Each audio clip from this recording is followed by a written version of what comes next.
Kanti phambidlana namhlanje ngikhulumisene nesangoma sezulu esivela ezikweni lezobujamo bezulu ubaba Mkhushulwa Msimang. Ngengikhukhulezi inkulumo yethu ikhambe nganasindlela. Mang siyakwamkela.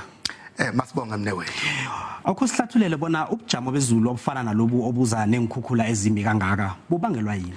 Kujwayelekile ukuthi ke mase kuyophela ke isikhathi sasehlobo noma isikhathi ke sasebusika sibe nayo la ma weather system esiwabiza sithi ke i-cut off low pressure system. Okusho ukuthi i-cut off low pressure system isystem ehambela phezulu kodwa ephethe umoya ofumi noma onomswakama kakhulu uphinde futhi ubande ke ukuthi ke lo moya loyo mawuhambela phezulu lo weather system mayifike endaweni ke ezingasogwini uthola ukuthi ke i-surface system ukuba ilo moya ngasolwandle uzongena ngaphakathi emhlabeni bese leya cut off flow isanke noma imunye lo moya omswakama bese uthola ukuthi ke imvula ezinamandla kakhulu zitholakala kakhulukazi endaweni ke ezingasogwini phecelezi sithi ke i-cut off flow pressure system.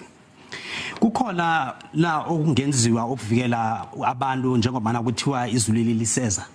Kuliqiniso ukuthi ke angeke sikwazi ukulivimba ngoba isuke sekuyi weather system esuke isivele idevelopile isiza. Okubalekile thina kumele sazi ukuthi ke sibhekana kanjani nesimo sokuthi ke imvula zizoba namandla ngokusebenzisana namanye ama department namanye ama stakeholders kanjalo nabezindaba abemedia ukuthi ke sikhona ukutshela umphakathi ukhona ukuhamba uya endaweni ke esiphephile kunokuthi ke uhlale kulezi ndawo ke esithanda ukuba nomngozi kakhulu. Okusho ukuthi ke kumele sibambisane sonke ngoba inhlekelele into yethu sonke akusiyona into yama disaster management centers into yethu sonke njengoba siphila.